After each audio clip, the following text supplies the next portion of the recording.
যে আমাদের রাজ্য এখন সবজি চাষে অনেক অগ্রগতি ঘটিয়েছে। সবজি চাষ কৃষকরা করছেন, কিন্তু সমস্যা হচ্ছে সার পাচ্ছেন না, বীজও পাচ্ছেন না। ভালো বীজের সন্ধানেও আমি দেখেছি অনেক কৃষক একবার ওই পাড়ায় যাচ্ছেন, আরেকবার ওই পাড়ায় যাচ্ছেন ভালো বীজের জন্য।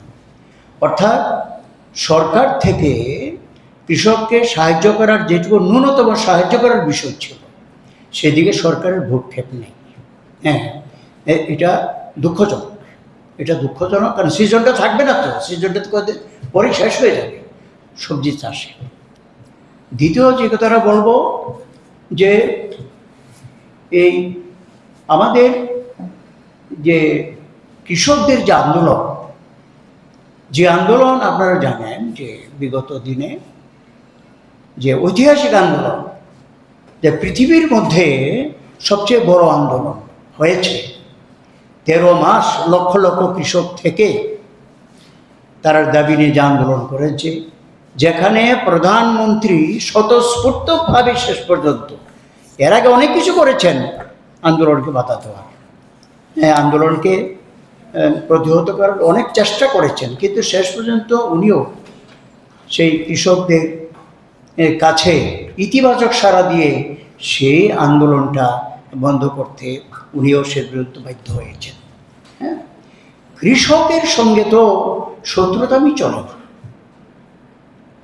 কৃষক মাঠে কাজ করে দেশের মানুষের অন্ন যোগায়, দেশের মানুষের খাদ্য যোগায়। আমরা সারা ভারত কৃষক সভা সমিতি আমরা যারা, আমাদের কাজ হচ্ছে কৃষকদের জন্য একটা স্থান ঠিক করা, একটা মঞ্চ ঠিক করা, যেই মঞ্চে থেকে কৃষকরা তার গতি পাবে, তার দিশা ঠিক করবে, কোন পথে যাবে, কিভাবে হলে পর মাটিটার মধ্যে সোনা ফলানো যায়, সেই চেষ্টা করবে। এবং কৃষক সভা আমরা হচ্ছে বৃহত্তম সংগঠন ভারতবর্ষের। আছে আমাদের 500 জাতীয় সংগঠন আছে, কিন্তু তার মধ্যে কৃষক সভা হচ্ছে পায়োনিয়ার। সেই সংগঠনের সদস্যপদ গ্রহণ হয়েছে বিভিন্ন জায়গায়। কমরেড পবিত্রকর একটা এলাকায় গিয়েছেন, পত্রিকায় দেখলাম এসে, সকাল ঘুম থেকে উঠে পত্রিকা পড়ে, এখানে বলা হয়েছে কে বাধা দেওয়ার চেষ্টা করছেন।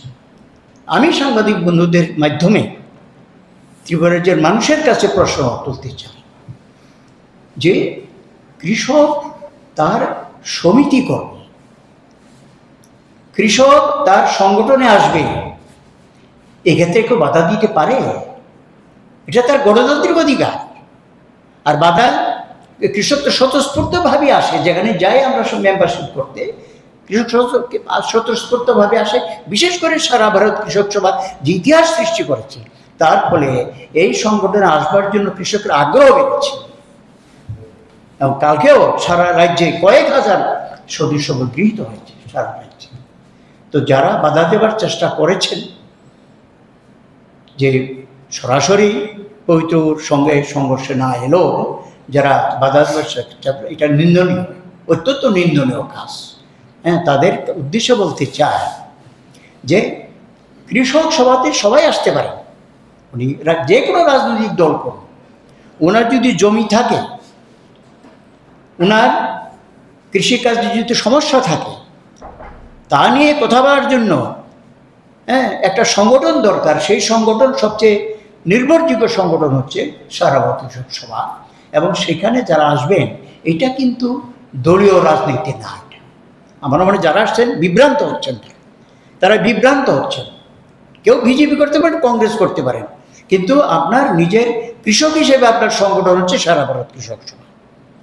সেখানে কোনো রাজনীতি থাকতে পারে না, থাকতে পারে না। কাজে এটা হচ্ছে কৃষকদেরকে ভরসা দেওয়ার জন্য, কৃষকদেরকে সাহস দেওয়ার জন্য, কৃষকদেরকে পরামর্শ দেওয়ার জন্য একটা সংগঠন।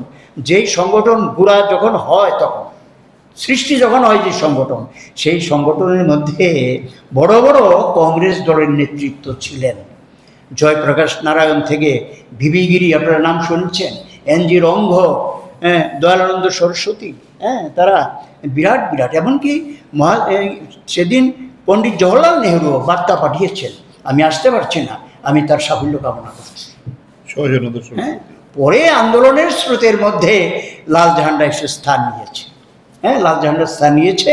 হ্যাঁ, এটা হচ্ছে বাস্তব সত্য। বাস্তব সত্য যে কারা কৃষকের পাশে আছে। হ্যাঁ, বাস্তব সত্য।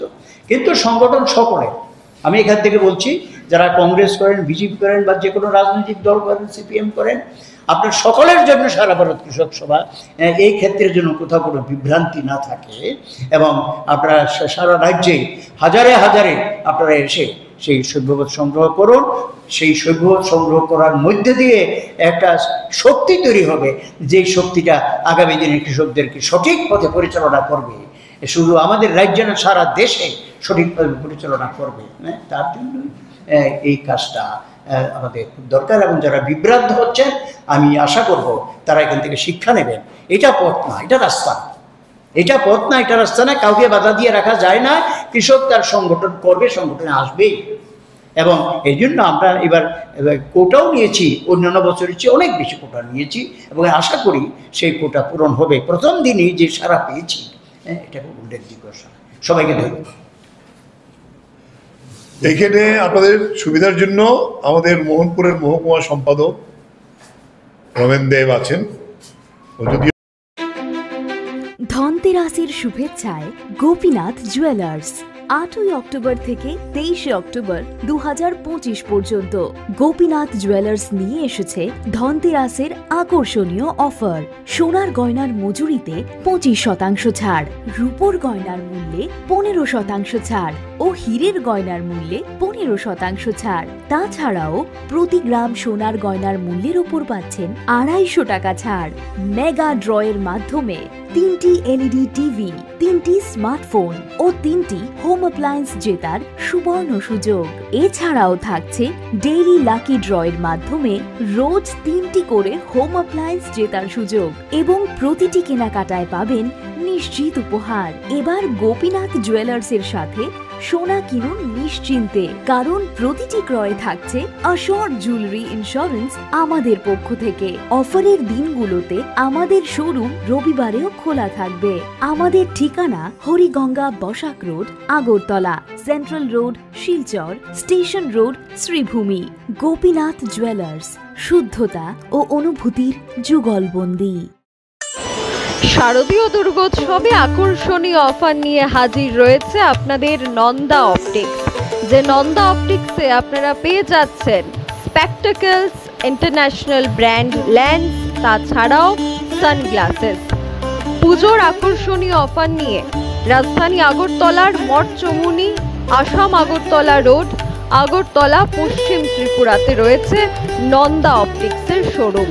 এই শারদীয় দুর্গোৎসবে নিজেকে অন্যভাবে সাজাতে চলে আসুন নন্দা অপটিক্সে, যেখানে থাকছে বিশেষ কিছু ছাড়, তার পাশাপাশি আকর্ষণীয় সব কালেকশন। যোগাযোগ করুন 9436926460। আমাদের ঠিকানা মঠচমুনি, আসাম আগরতলা রোড, আগরতলা, পশ্চিম ত্রিপুরা।